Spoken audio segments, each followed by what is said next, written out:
of a problem. Is it going to be Bayley? I mean, Bayley went from disappeared for a while, now boom, jumps right back in it again. So now you have Sasha Banks, was the champion a couple times. Now she's done. Now Bayley's going to jump in there. Are they just going to keep bouncing the championship back and forth between different superstars just so Charlotte can have the big number at the end of her career like her dad? Was the comment she made about him losing 15 times, was that a hint that they won't do something like that? They have a hard time, it seems like, going from one storyline to another. Is Mick Foley going to let this nonsense with Sami Zayn and Braun Strowman continue? It's not even entertaining. Even if they keep doing this timing, where Braun Strowman has a certain amount of time to pin Sami Zayn or lose, it's not. Yeah, it continues to make him look strong if he can't pin Sami Zayn in 10 minutes. But here's the problem. You can't have Sami Zayn clean pin Braun Strowman if you want Braun Strowman to be your big monster on Raw. It's just not going to happen. So you kind of need to move away from this. When is the debut of Emelina? When is this going to happen? Is she going to be the one that steps up to the women's division? Does Nia Jax finally step into the title picture, even though she's still a little raw, no pun intended? What's going to go on with Enzo? Is he going to continue to get beat up by Rusev? Is he going to move on? Does Big Cass start moving forward as an individual singles wrestler? Which kind of pushes Enzo out of the picture, which I said a while back that if Big Cass moves into the singles picture, that's probably going to be the end of Enzo, because I don't see WWE Creative having enough to continue Enzo Amore's character to keep him fresh and interesting. I think he's going to kind of almost like what the Exotic Express, like that whole gimmick where it was really hot, and then it kind of lost its luster really, really quick when he started doing the bunny thing. Well, the bunny was costing him the match, and then the bunny was getting more attention, and then before you know, Adam Rose was unemployed. So I think this Enzo Amore's career, its time in WWE is numbered once Big Cass gets that individual push, unless he goes to Smackdown and they had something for him over there.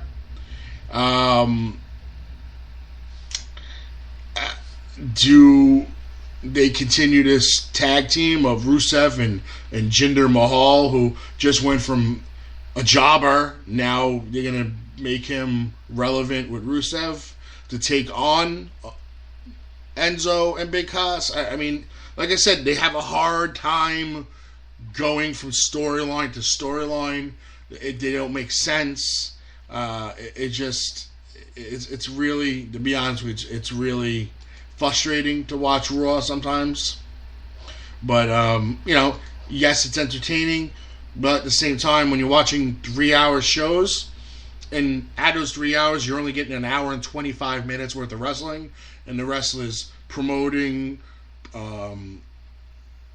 cutting promos, commercials, advertising for the network, and pay-per-views, and the video game, and, before you know it, you're 2.5 hours in, and you've only seen 4 matches, and it just gets very, very boring. Where SmackDown Live, it's just, maybe because it's not 3 hours, I don't know, but I just feel that SmackDown Live, the storylines kind of go from one storyline into a new storyline, and it does it just so much more smoother, and it makes sense.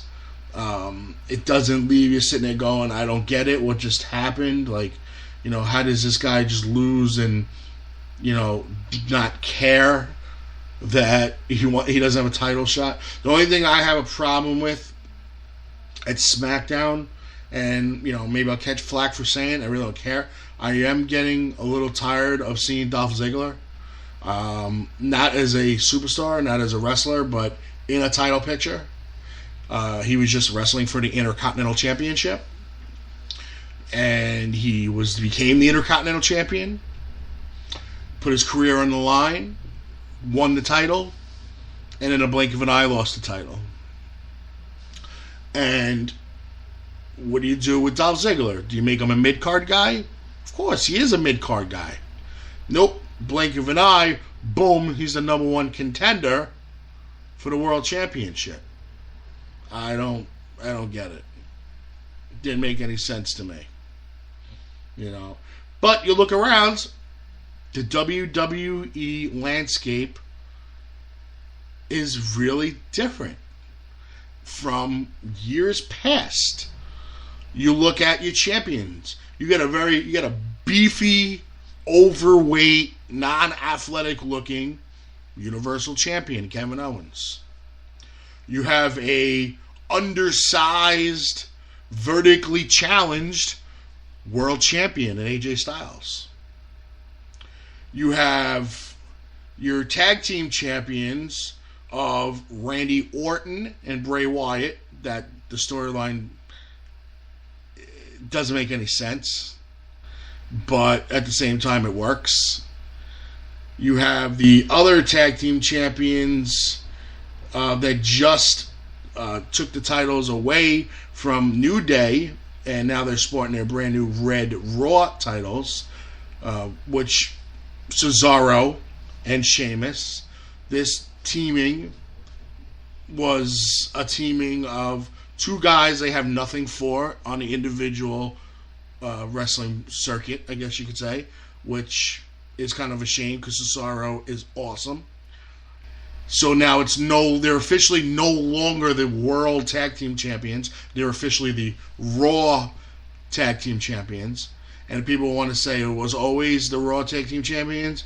Yes, but New Day was still calling them the World Tag Team Champions. They never called themselves the Raw Tag Team Champions. So technically, they are the last World Tag Team Champions now.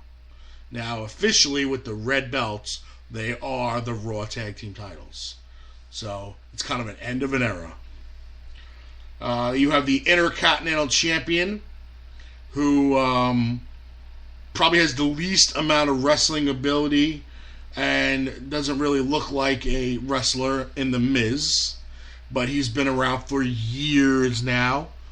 And he is the ultimate heel.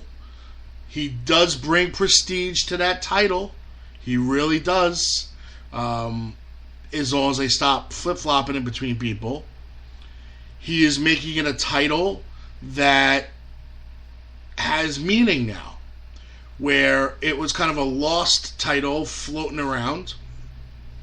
Now I feel like the Intercontinental Championship is the second best title to have at WWE. Even with the World Championship and the Universal Championship. I feel the Universal Championship is the third best title to have. Kevin Owens might disagree. People on Raw might disagree. But the Intercontinental Championship has more prestige and should and will mean more than a Universal Championship. That Universal Championship might not even be here in 2 years, where the Intercontinental Championship will be here forever. So, I still feel it's the second greatest championship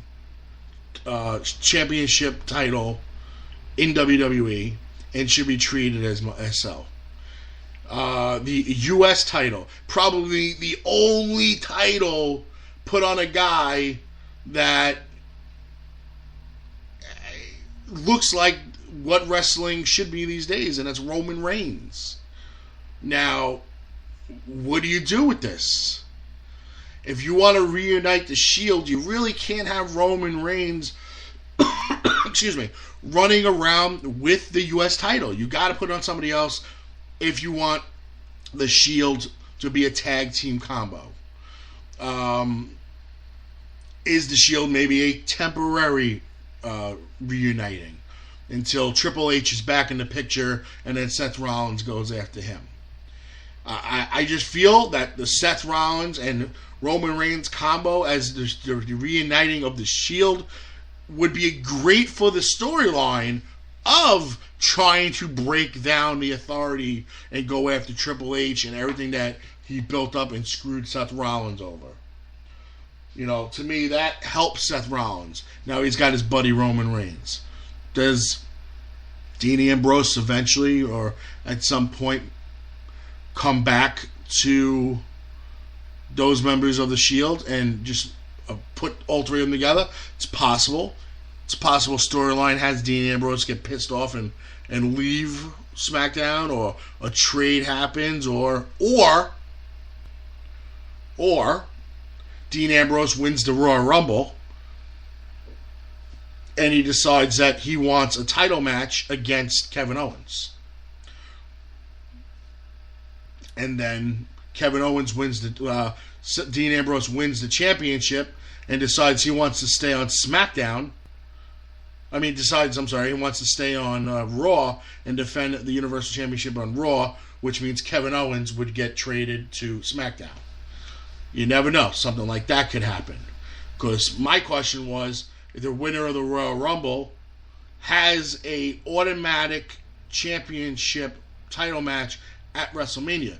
But does he get to choose which one he wants, the Universal or the World title? You know, what happens if AJ Styles wins the Royal Rumble? He's the world champion. So now, what are you going to do? Obviously, he's not going to wrestle himself. So what does he do? Does he turn around and say, hey, you know what? I want a chance at Kevin Owens' Universal Championship. I got another shoulder. I got more room for another belt. You know? It's possible. It's very possible. We're going to, you know what? We're going to take a commercial break. And when we come back, we're going to try to get Thunder Rosa on the phone. And we're going to talk a little Twisted Sisterz Tour 2017. So you can sit back, relax, and we'll be back in a couple minutes. The following announcement has been paid for by the New World Order.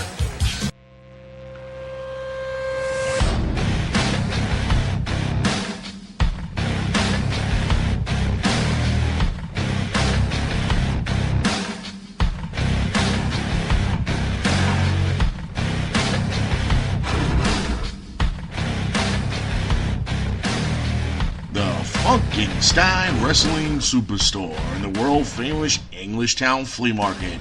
Blue Building, booths 46 through 48. Check them out for all your wrestling memorabilia needs. They have figures, lucha masks, t-shirts, retro collectibles, DVDs, cards, and so much more. You can also pick up tickets to local indie wrestling promotions. That's right, you heard it here on the Damage 365 Radio Network. The Funkenstein Wrestling Superstore in the world-famous Englishtown Flea Market, Blue Building, booths 46, 47, and 48. Check them out on Facebook at facebook.com/Funkenstein Inc. for more information.